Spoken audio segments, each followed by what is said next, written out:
Okay, I'm going to ask each of the four agencies to give a very brief 5-minute presentation.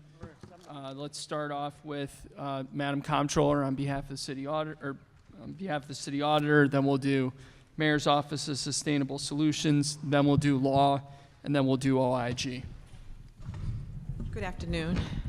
Before the Audit Department does their presentation, I would like to introduce our City Auditor, Josh Pash, just started today. And because he just started today, Sharon Lockley will do the presentation for the Department of Audit. Wow.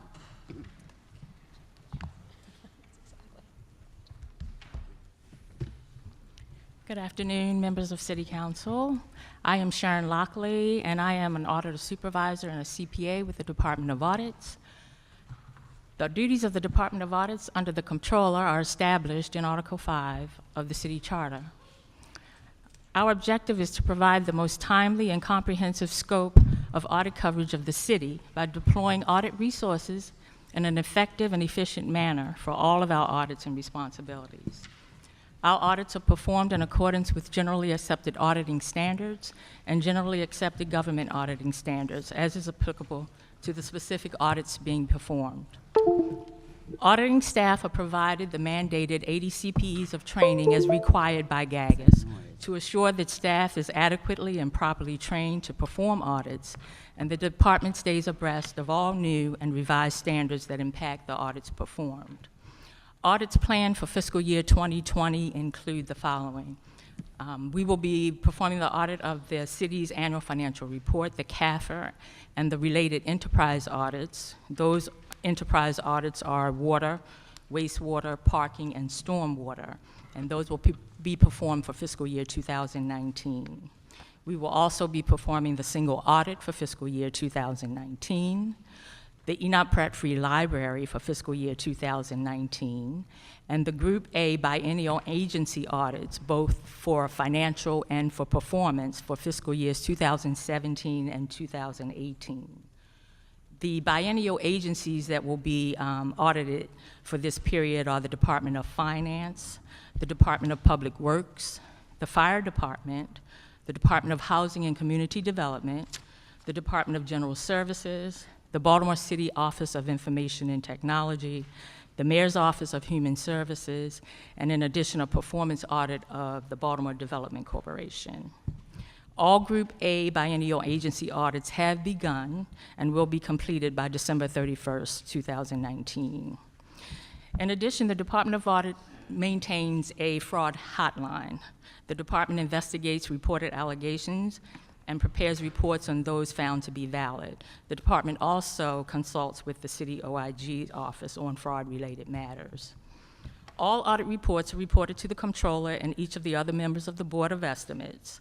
Once accepted by the Board of Estimates, all audit reports are available to the public on the website maintained by the department.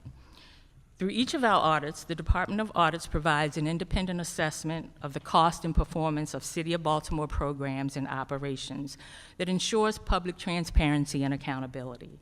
The department ensures accountability by following up and reporting on the status of prior audit findings and deficiencies to determine if the audited agencies have taken timely corrective action. The Comptroller and the Department of Audits is committed to performing all of its chartered mandated requirements. The fiscal year 2020 budget provides sufficient funds to perform the chartered mandated audits. Thank you. We'll wait until the end to have questions for them. All right.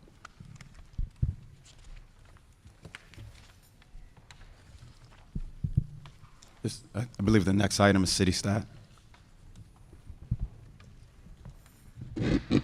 Good afternoon. My name is Cheryl Goldstein. I'm the new Deputy of Operations in Mayor Young's administration. I've been here for about 2 weeks, and I know some of you from my first tenure here, and I'm looking forward to working with all of you. I wanted to introduce Dan Heimowitz. He is the new director over City Stat. He has previously served in the mayor's office, managing the Office of Innovation since inception.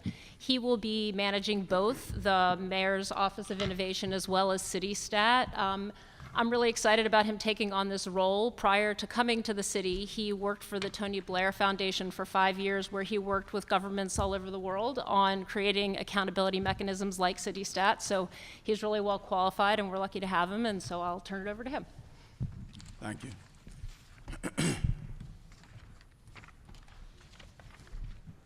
Thanks, Cheryl. Good afternoon. Recognizing I'm just 2 weeks into this new role overseeing CityStat, I did wanted to say a few things about some of the things that we're focused on as we think about the weeks and months ahead for this very important office. So first of all, I want to say, as we're looking ahead to the future of CityStat, I think we want to really focus on getting back to basics, getting back to a focus on accountability and performance management, and just making sure that agencies are delivering on the core services that residents have a right to expect from their city government. So that's just the first thing, as sort of a mission statement level. Secondly, we're in a moment as Mayor Young is now the mayor and has laid out his priorities, which of course are public safety, improving city cleanliness, and thinking about opportunities and empowering youth, where we need to align the current CityStat operations so that it fits with those mayoral priorities. So we are in a moment where we're meeting with stakeholders, including agency heads, to make sure that the stat processes and meetings that we have in place are fitting, again, with those new mayoral priorities. So looking forward to having more to say on that in the weeks ahead, but we are going to do some realigning to make sure we're matched with that.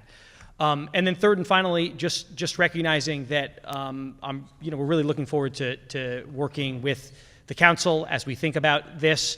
Of course, you are coming here and constantly hearing from your residents about their priorities, and looking forward to making sure what we're thinking about for the future of CityStat fits in with what you're hearing from your residents day in, day out from across this city. So just really excited for this opportunity, and really excited to take forward the important work of this office together. So thank you. Thank you. Department of Law.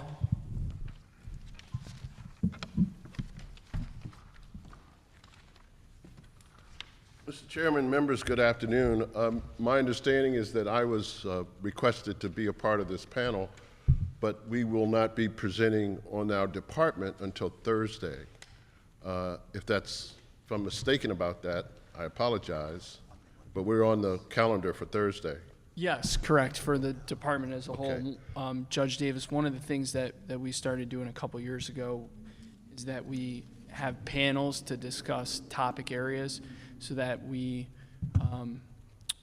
reduce the likelihood that the same questions are asked to different agency officials. For example, we have 5 agencies that cut grass in the city. We get them all in here at the same time to talk about grass, saves everyone's time, and then we don't have to ask the same question multiple times over. So if there's anything that you would like to add in terms of accountability and transparency, kind of as a topic area, as one of the panelists, please feel free to add what it is that you all do, and I think Daniel can support you in terms of the specific service areas within the Department of Law where you're spending money on these areas. Thank you, Mr. Chairman. I will say, frankly, briefly, but importantly, that our work in transparency, as you all know, I'm sure, really is focused on the Maryland Public Information Act. And I have to tell you, one of the big lessons I learned coming to city government from the federal judiciary was just how important to everybody, really, but particularly journalists who do the work of the people, how important it is that they have access to information quickly, expeditiously, and cheaply. I say all of that to say, frankly, I think we have virtually 2 full-time lawyers working on Public Information Act requests. That's not literally true, but believe me, they work very hard. I try personally to short-circuit some of the more cumbersome aspects of the Public Information Act process, because when journalists ask me for information, if I know that it's going to be turned over and I know that there's no privilege or confidential information, I give it right away or as soon as I can. If I can use a quick example, frankly, not a very happy example, but after the searches of April 24th here at City Hall, as a city lawyer, of course, I was the one to whom the FBI and the Internal Revenue Service agents who conducted the searches turned over the information regarding what they had removed from City Hall. It's called a return or an inventory of what they'd taken. And of course, as you can imagine, the journalists started swarming right away. We want to know what they took. And I used my discretion and knowledge and experience to say, well, I'm not going to turn this over right away. It's clearly discoverable within the context of the Maryland Public Information Act. And yet, I didn't want to impede the investigation. And I said, we're going to have a slowdown on this and we'll just wait. And I had a copy of it in my office under safely held. I held it for 2 weeks. No one from the U.S. Attorney's Office or any other law enforcement agency contacted me to say, please don't turn over that information. And so after 2 weeks, we notified the media that at 4 o'clock, the material is going to be available at the front desk of the law department. Now again, I'm not patting myself on the back. I hope I'm not sounding that way. But in addition to turning it over, because the listing in part was through a carbon paper.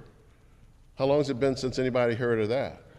Can you believe the FBI gave me a carbon copy of something? An actual carbon copy of something. And it was difficult to read. So what I did, I actually sat there and retyped in Word the list of items.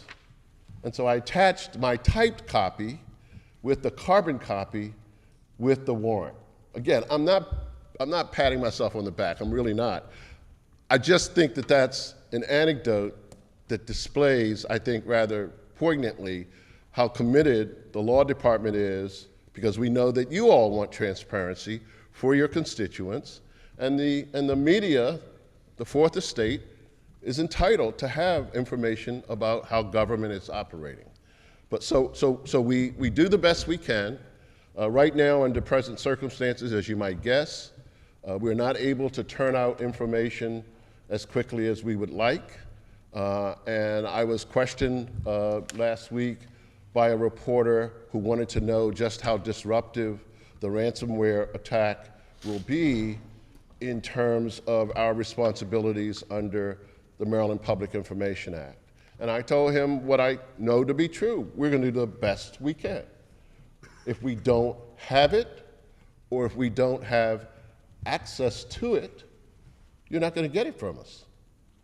You're just not going to get it. But we're going to do our best through workarounds and in other ways to ensure, even during this period of disruption, that the workings of government are timely and appropriately reported and disclosed to the people of Baltimore who we all work for.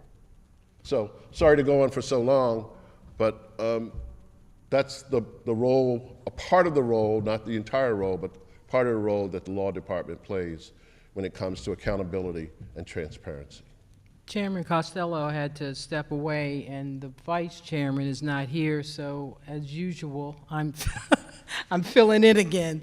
But yes, give yourself a pat on the back, because that's always good to do that as well. It shows how you enjoy what you do, and it just you're a wonderful public servant. And just on a personal note, Can I get, is that being recorded, madam? on a personal note, Thank you have really set your office in another standard compared to the place that you took. You have added a lot of new things. You are, when someone calls you, you return the calls personally. So there has been great improvement definitely in your office.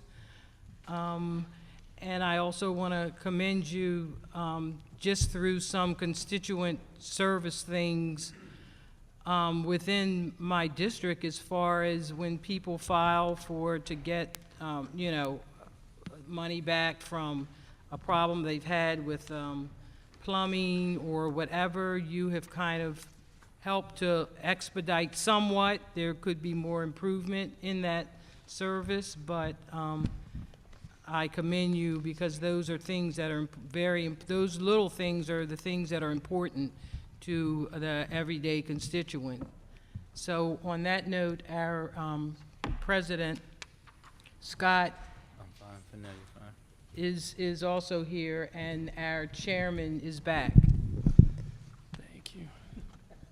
Mr. Solicitor, are you good? Yes, I'm fine. OIG?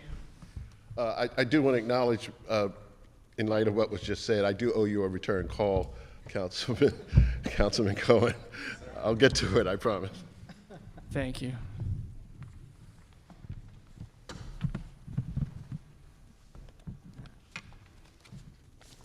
Thank you very much for giving me the opportunity to talk. The Baltimore City Office of Inspector General, as everybody knows, was basically created to be the people's investigator and watchdog over city's practices, ensuring accountability at all levels within city government, operations, and services. The voters of Baltimore City granted independence to it on December 3rd, 2018 is when it went into effect. And this independence has been essential to the integrity of the Office of Inspector General in its investigations, especially in recent events. Our goal has been to improve city efficiency through the elimination of identifiable waste, financial fraud, and any type of abuse. Now, the mission of the OIG is to provide trust in city government to the citizens of Baltimore.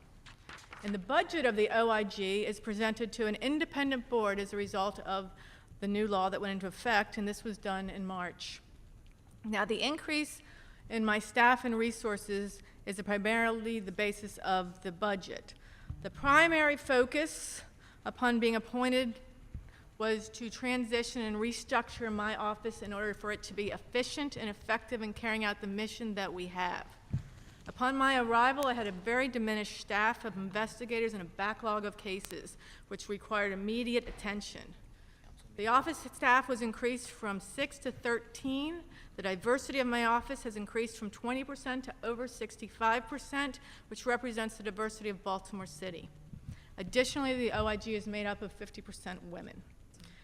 And now we initiated a case management system which really efficiently tracks all complaints and investigations, so that has made a tremendous change in the Office of Investigations.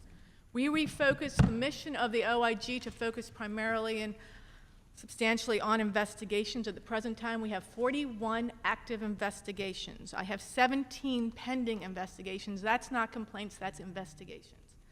I have gotten 372 complaints to the OIG hotline as of May 31st. So we are on track to be over 400 this year. The budget looks different this year because we no longer get credits from DPW, DOT, police, and fire. These positions have now been be included within my OIG's budget, and that was approximately $400,000. Now I have active memorandums of understanding with now the Baltimore City School System and the Baltimore City Police Department. The training of my agents has been imperative because in order to try to attract the most qualified candidates, I'm limited with salary constraints. So bringing people in and giving them the best training possible has been a tremendous focus as well. My reach out to the community is incredibly important as well. I've been speaking to, and I do speak to all new employees. Every new employee that starts gets basically a business card, which includes the hotline number, and I tell them when you see things, even if people tell you it's the way it's always been done, if it's not correct, then give us a call, and they have been. So reaching out to the community and working closely with all law enforcement agencies in the state of Maryland and in the federal system has been imperative, and the OIG has been a part of all the recent raids that have happened recently. So that is what we are doing. I look forward to talking about it more later. Thank you. Thank you. Colleagues? Just Burnett? Oh, you had one in. Clark, I apologize. The two of us did. Okay, well, Okay. let's one of you go, and then the second will go after. Thank you very much, Mr. Chairman. I just had a question hi, everybody. Thank you so much for being here. I actually have a question for Mr. Himowitz, who's going over to, can I ask you a question? Yeah, that'll work. All right, so you're going over to take over CityStat? I didn't realize that, but you're staying also with the Innovation Office? Yeah, that's right, yes. Because I think that's a great office, and I would hate to see it watered down. And so it's part of my question. So you'll be there too? Yeah, At and Innovation? yeah, no, we will make sure that the Mayor's Office of Innovation has the staffing it needs. So yes, they will. So I'll be overseeing both. And you'll be overseeing that? But they'll. Well, and what's going on with CityStat? I'm sorry, I'm behind the times. I didn't know there was a change in leadership there. And does that mean a different theory of what we're statting? Yeah, so I think the focus going forward, as I said, is going to be around Mayor Young's priorities and building out a set of stat meetings and processes that's aligned to that. So I think some of what you've seen will look the same, right? In the sense of there will continue to be a police stat, though the plan is to make it every other week instead of monthly, to give it the attention it deserves. In terms of the issue of cleanliness, which is another mayoral priority, I think there is a lot of shaping in terms of which types of meetings that means. And again, I think in the weeks ahead, we hope to have very clear answers to that question. So I think there are going to be some changes really focused on alignment to what this mayor is focused on achieving, because ultimately CityStat, to be effective, needs to be working on the mayor's agenda. So and Mr. Chair, if I may, when you put together your new format, I think that it would be important for the City Council to receive a copy of what you're tracking. It's gone through a lot of iterations up there. I thought the last group of women up there, I guess they were men too, but were great. But I don't know what happened or where they went, but I'm sure you'll do a good job. Thank you. And yes, we'll definitely, when we have more to say on the specific meetings and metrics, we will definitely be sharing that with the council, yes. Yeah, it's very important, and I think if you could consult with not with me, but our president, for example, is a metrics maven, and I think it would be important for him to early on have a chance, so you don't have to hear it after you've already decided what to do, because you'll have to change it. Yep. No, I agree. Thank you. Great. Thank you so much. Thank you, Mr. Chair. Burnett? Thank you, Mr. Chair.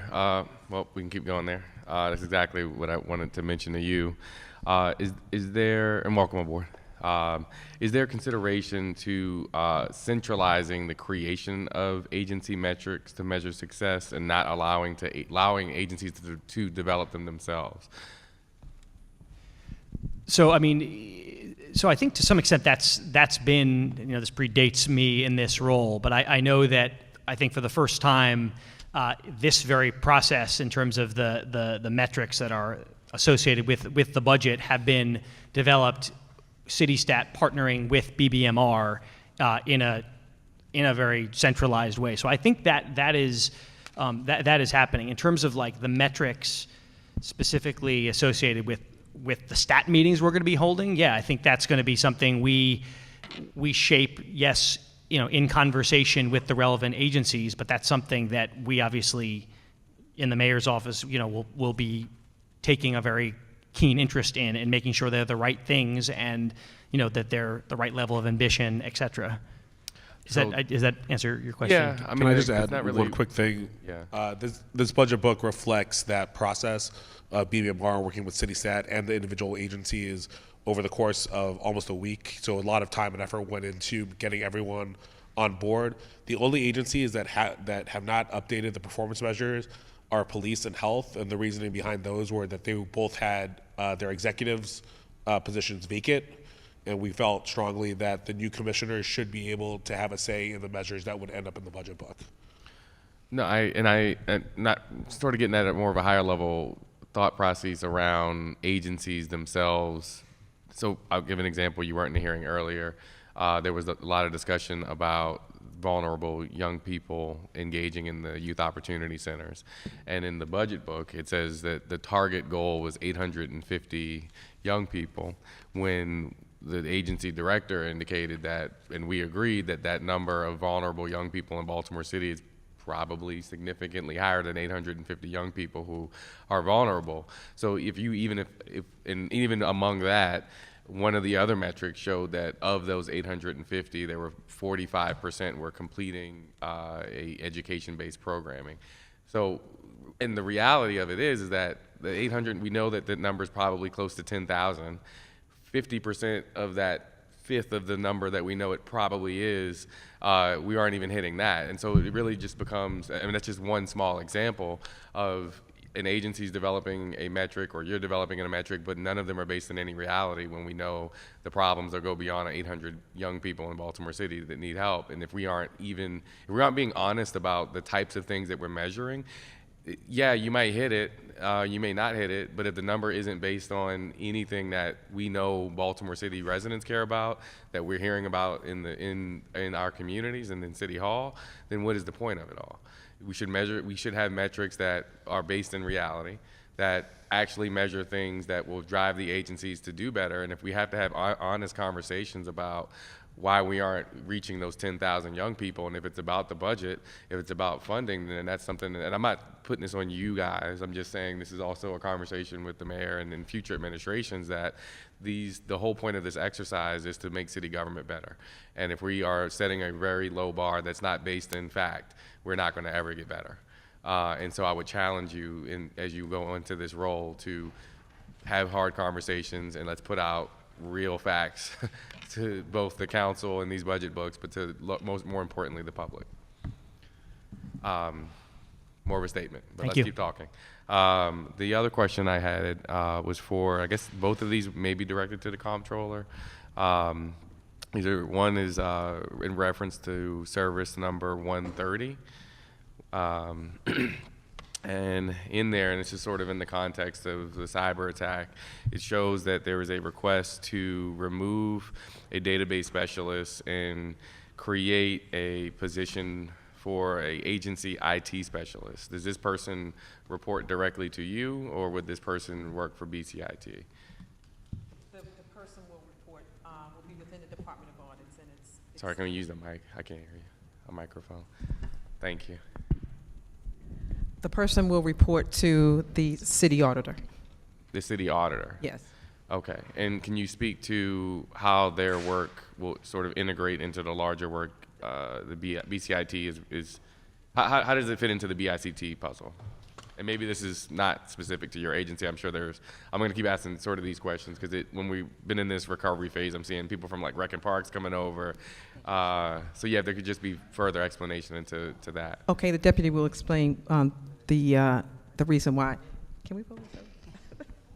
Oh, okay. She will explain. Good afternoon, Harriet Taylor. Thank you. Good afternoon.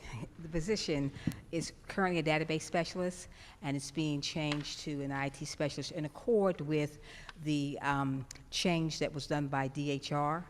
And so it's a lateral change in terms of salary, but they have when they did a market study, that is DHR, they determined that certain positions such as database specialists would be an IT specialist. And so that's how that came about. Now, that particular individual is very important for our organization, because in the Board of Estimates, we are in the process of establishing a database for all of our records. as well as a better system to prepare the Board of Ethics agenda and its minutes, and so that individual will be leading that particular project. Our IT specialist, too, is with the Department of Audits, and they will be working together co-jointly, as well as with the agency IT manager, which is at the Municipal Telephone Exchange. Okay, thank you. Second question relates to service number 131. And it shows that there is a $15,236 cut. I'm guessing that's a removal of a city auditor from the city auditor department, and then a allocation of $28,000 to the deputy city auditor position. Are we cutting from a lead auditor to create 2 deputies, or can you give me more context as to what's happening there? We're creating 2 deputies because what we want to do for the city agencies is to have a deputy that offers consulting services to the different agencies, and we will have the other deputy will work with the city auditor on performance and financial statements. Did you want to answer that? I was going to say, no, it's not a lead auditor. Sir, that was an auditor two. Microphone. I'm sorry. The Just for the position people that was reclassed was an auditor two position. In addition, there were some additional funds in the budget for another position. So when we went to budgets, they combined those funds as well as the auditor two to create the second deputy, which Madam Comptroller just addressed. Okay, thank you. Thank you, Mr. Chair. Mr. President. Thank you. My questions are for what I know as city stats, but MOSS, and congratulations, sir. On May 29th of last year at the hearing for MOSS, I asked how the agency was incorporating equity considerations into the performance. The director stated that the office wasn't doing that, but acknowledged the importance of it. What specific concrete steps has the office taken to incorporate measured equity into the development of performance measures for each agency? Council President, thank you. Again, I'm 2 weeks into this role, so I'm really focused on what's ahead, but I can, definitely say that equity will be, at the heart of what we're thinking about. And I think the way I'd, respond to that is that I think it's just really important to disaggregate by key issues, including race, as we're, rolling out this new set of stat meetings, and whether that's the new version of police stat or this version of clean stat that will focus on a variety of key city services, will be disaggregating by race and ensuring that we have a keen eye on that, and where there are discrepancies that need to be looked into, we'll dig deeper. So that's how I would see the role of city stat as, needing to consider those, those issues. 2 things. I would, say thank you for that, and also saving me from asking another question, as I've been talking a lot about police stat, to know that that's going to be back and improved is great. But I would also, just as a friendly reminder, remind you that our equity law also includes income, sexual orientation, and gender, so we can include all of them in there. And even maybe we need an equity stat. I don't know if that could be an idea of something that we could to possibly throw around to see how the city overall is implementing equity in its vision. Have a couple questions related to the creation of the performance measures. First, can you explain why raw numbers are used instead of the percentages? For example, if you look at 157 in Volume 1, in agency detail for Service 610, the third performance measure is number of requests received for fire and life safety educational programs. Wouldn't a more accurate picture of the department's performance be the percentage of requests fulfilled for fire and life safety educational programs? I'm going to look to my colleagues at BBMR who might have thoughts. So we like to have a mix. What we do for the output measures, we try to look for what is kind of the scope of work that an agency is working in, while also identifying ones that could be percentages in the effectiveness or the efficiency measures. So I guess a couple things. There really is no context for any of the performance measures to explain why it's a critical reflection of the agency or the service's priorities. So I don't know how you guys could put that out there for us, but also, do you believe the explanations of each department's performance measures, including how and why they're important, should be contextualized in the budget books? Can you include these explanations in the future so that we can see that, so the citizens can see the reason and the thought behind it? It's just not numbers with a few words, it's numbers with an explanation of how and why things are being done the way they're being done. Yeah, we're looking at ways to add more context and also to look for ways to be more transparent and public with the performance measures that we collect as part of the budget process. Thank you.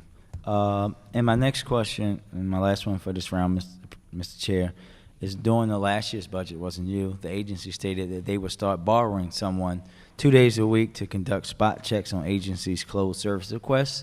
The young lady sitting next to you knows that back in the day, we should actually have an inspector in city stat that would go out and check the work.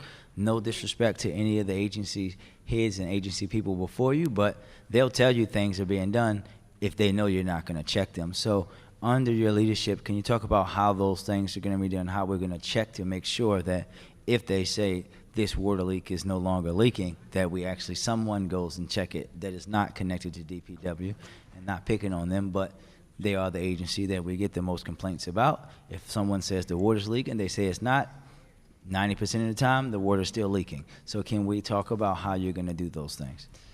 So thanks again, Council President. Yeah, I think it's a really, really important thing. Is it really fixed? Did it really get done? So I'll answer the question in a few ways. We're not budgeted for a full-time role that does those kind of field inspections. I think it would be amazing to have that kind of capacity to do that. I think it is something we could look at in terms of the portfolios of the individual analysts, and just to see, are there ways they can carve out time to do it, at least on kind of in a spot check kind of way. The other piece I'd say, and this is an example of where I do think I'm excited for some of the integration between the City Stat Office and the Office of Innovation. There's a specialist on the Office of Innovations team who's really, I think, quite a creative thinker about how you basically bring in resident voices into different city processes. And I think there's a lot, and beyond 311, I think there's some really creative things we can start to look at in terms of how we actually get, enlist residents in the accountability process in ways that go beyond what we're doing. So I'm really excited to look at that. I know that's not exactly the mechanism that you asked about, but I just think that's another way to kind of get back at that same issue. Thank you. Twofold response. First for you, I think that's a great idea.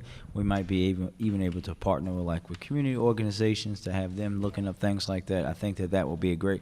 They're always the people that bring it to us when it's not complete anyway. So it would be great to have that be a two-way street of information. And then for BBMR, have you guys considered reinstituting their inspector positions? I think that when you think about efficiency, recouping city dollars, for example, the former gentleman who's now at Roca, who was in the inspector's position, was infamously known for going out and finding workers who were supposed to be working, who maybe were at Towson Mall shopping, or maybe at Mondawmin Mall shopping, or not conducting the business of the city, in addition to finding closed requests that shouldn't be closed. Have you guys considered adding that? I think when you think of the grand scheme of the city's $3 billion budget, this was a nominal thing that had a great impact to the efficiency of their office.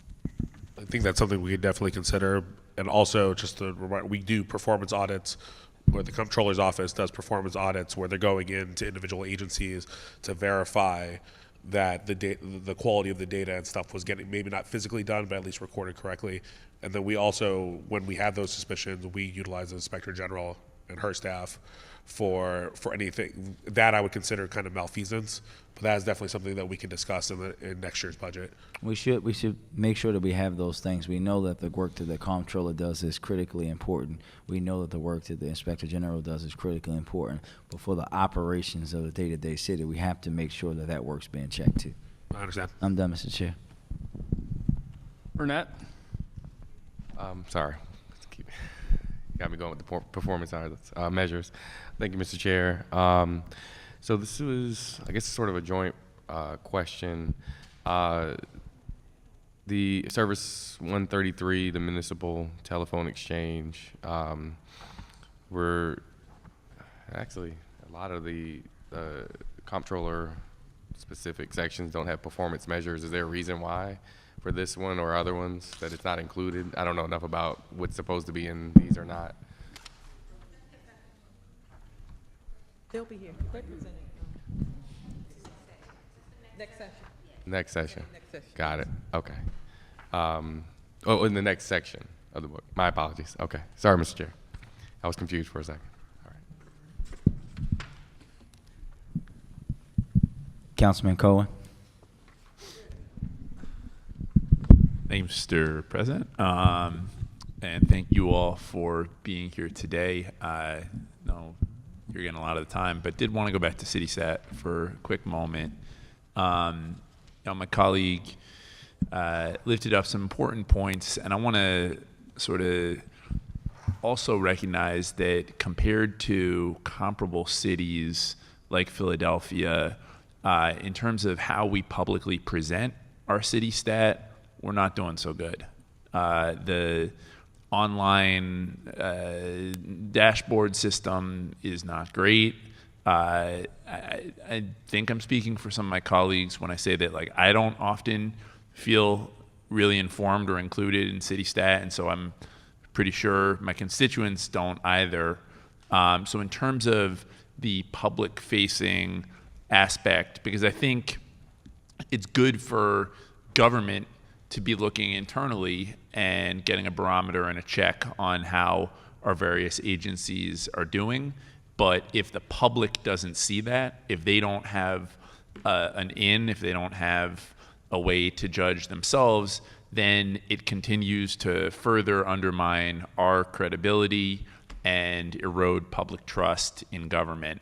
So I'm curious if you or Cheryl, anyone has some thoughts on sort of what it looks like to be better about being public facing with CityStat. 311 is a whole other question. But just, again, putting this data out there in a way that's really accessible so that people believe it when we tell them this agency is doing well, this agency is not doing well. Because right now, faith in government in Baltimore is not very high. So first of all, Councilman, yeah, I agree with the question and the premise behind it. I mean, I think it's absolutely the case that where CityStat-like offices are heading is increased transparency and public reporting and giving the public a chance to interact with the data and updates in a real way. So I don't have the answer on the mechanism yet. We're again sort of 2 weeks into, I think we're first order of business is what are the stat meetings and focus areas and metrics, but I can say as part of this review, we will be, that is a really important thing that we'll be looking at and carrying forward, how we communicate more and in a more accessible way for residents. So I just agree, and we will be working on it. Mr. Chair, could I request a specific plan and a timeline on when you're going to have sort of an update and a path forward for making data more publicly accessible? Jeff, what's that, number 9? I just want to add one thing to that, which is I think the other thing that we've been talking about is some of the core results of CityStat should just be visible to residents, right? I mean, if we're going to be tracking police overtime, then police overtime should start coming down. If we're going to be tracking crime reduction, crime should be coming down. If we're going to be tracking that our thoroughfares are cleaner and greener, it should be some of this should just be visible to our constituents. And if it's not, that is also, an issue, right? And so we totally agree with you that there needs to be some more public out-facing way to present the data, but I also think that there should be a focus on key issues that are important to this council, the administration, and the community at large, and that there should be visible results that people feel that government is being accountable and responsible to them. Agreed. What's the timeline on that plan? Well, I mean, I don't want to commit for days. yeah. I mean, Councilman, yeah, we're focused right now on getting the stat meetings launched. Can we come back to you with a proposed timeline on that? So, just to Councilman Cohen's request, I think that might be a larger discussion, or more appropriately directed to the Chief Data Officer from BSIT. What are your thoughts on that, Dan? Yeah, right. I mean, we can make a plan, but in terms of. Can you use the mic, Cheryl? Sorry. Right. I think for us to make a commitment about what our time frame is on putting a plan together and making that public facing, I think that we would have to talk internally and also talk to some other stakeholders before we can make a commitment to you about that. So can we, get back to you in, a week's time with a timetable for you? Sure. Why don't we just suggest that? Yes. So how about within the week, could you get back with a timetable for us? Will do, yes. Jeff? Sure. Mr. Chair, I'm sorry. Could we just get clarity then on exactly what the request will be for timeline and for what the actual ask is at the moment? Sure. So the ask is in referencing having a better public-facing system for CityStat so that the public has more accessibility, can view and manipulate data more easily. My request is that they present a timeline for when that will happen within the week, and then the plan itself. Mike. Just to follow up. And all I would like to add to my colleagues' recommendation and request is that we hold a hearing here about the new CityStat. So after you've done all the things that you've been requested, I think we should have a hearing, not during the budget period here. I mean, after that, when you've had a chance to put things together, so that we can see what you're counting. Like, what are you looking at and evaluating? And although it's not directly related, they're still saying that cases on 311, that cases are closed, which doesn't mean closed, but drives everyone crazy because, of course, they're not closed. It just means 311 has closed it and sent it to an operating agency. Change that and take another month before you come back to report anything else. Thank you. Thank you, Mr. Chair. Okay, so Jeff, request number 9 is a time frame for when BCIT and/or MOSS can begin to make improvements to the way that data is presented online. Is that? Yep. Okay. Thank you. And that can be, the two agencies can be MOSS and BSIT, and the requester is Cohen. Sure, and I apologize. I was informed that that might be request number 10, actually. Request number 10. Okay, got it. All right. That they will come back in the future to report when they have it ready. I'm going to ask that we not include that as a request, just because the council has the ability to have an oversight hearing at will, or to introduce a resolution calling on a hearing. So I think it would be more appropriate if we left that to the council to determine when to bring them back. Thank you. Okay. Madam Comptroller, I had a question on the Deputy City Auditor. I think Harriet had mentioned that there was going to be 2 Deputy City Auditors plus a City Auditor, and I apologize for missing this. If you could run through that real quick. Yes. We've budgeted for the city auditor, which I just introduced. He has extensive background in government auditing, and he's also worked for public accounting.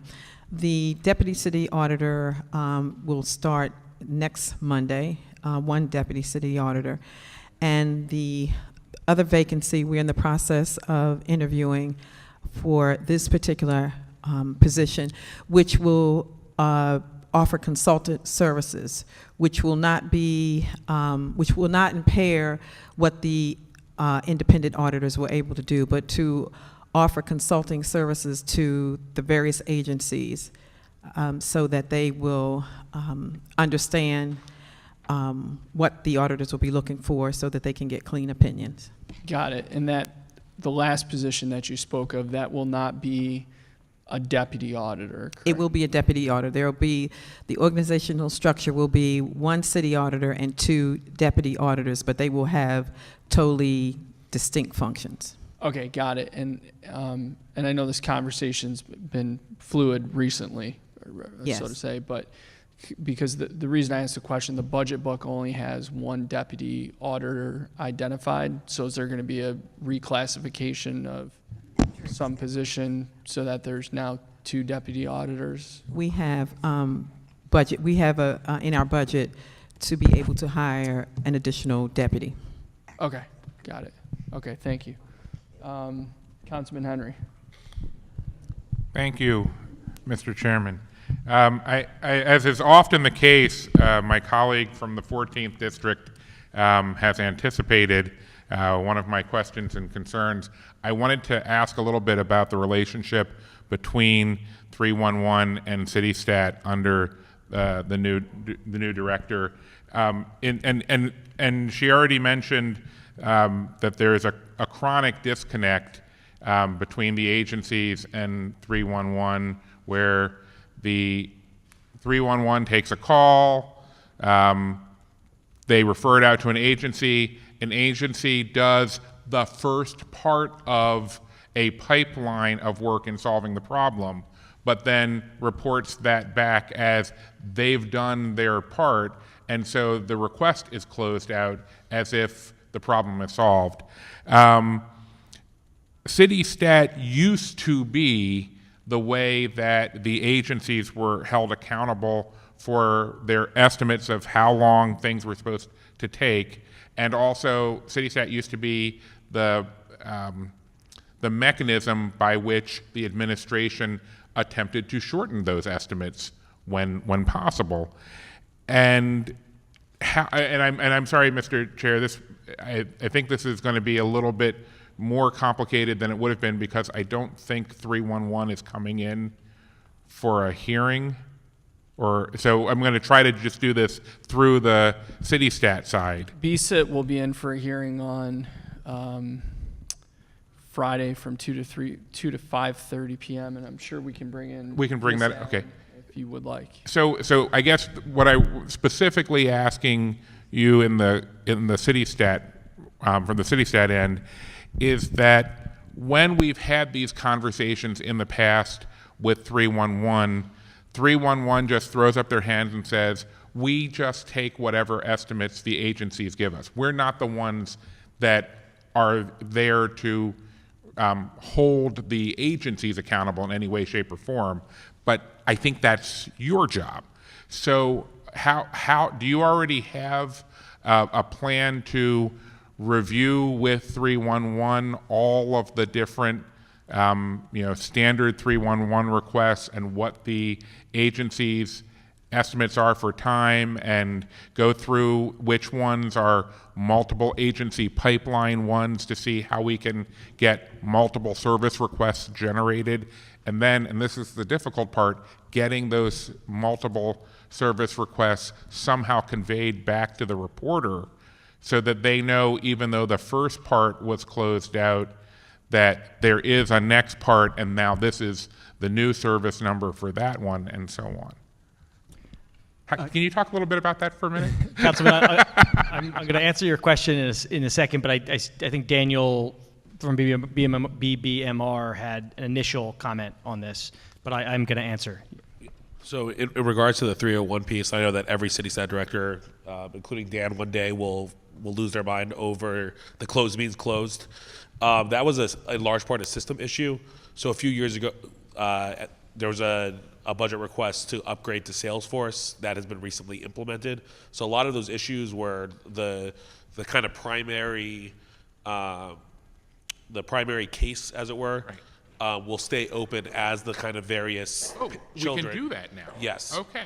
So during BSIT's hearing, you could, Lisa Allen will be able to speak to that more fluently. But I know that was a large point of emphasis from the prior city stat director was to work out those issues. I got to tell you, there is nothing like trying to explain to somebody why they called to say their street light isn't on, and the call was listed as closed, but the street light still doesn't work because DOT turned it over to BG&E, and that was enough to close the request in the past. So you're saying that doesn't happen anymore? I believe that there's a process for that not to happen. If that continues to happen, I would recommend reaching out to BCIT.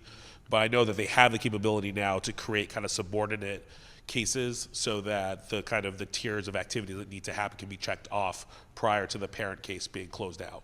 I'll still take that as progress. Okay. Yeah, I think Daniel covered it. I mean, there is this new functionality that 311 has as a result of migrating to Salesforce, so that's a really exciting thing. I think, from city stats perspective, we need to make sure that from the resident perspective that feels like it's working in a meaningful way. I know that, for example, this new system has the ability to generate, for instance, surveys that go out to the resident afterwards. I think I'm speaking correctly about this. So I do think there's some work to do, and I don't have the exact way yet that we can work on with 311 to ensure that, again, now that we have this functionality, that we're actually doing it in a way that that actually works, and again, that closed does mean closed. Is that an every time survey, or like a random survey is generated sometimes when people do a 311? I'm not 100% sure. That would be a follow-up for BCIT. Okay. Okay. Thank you very much.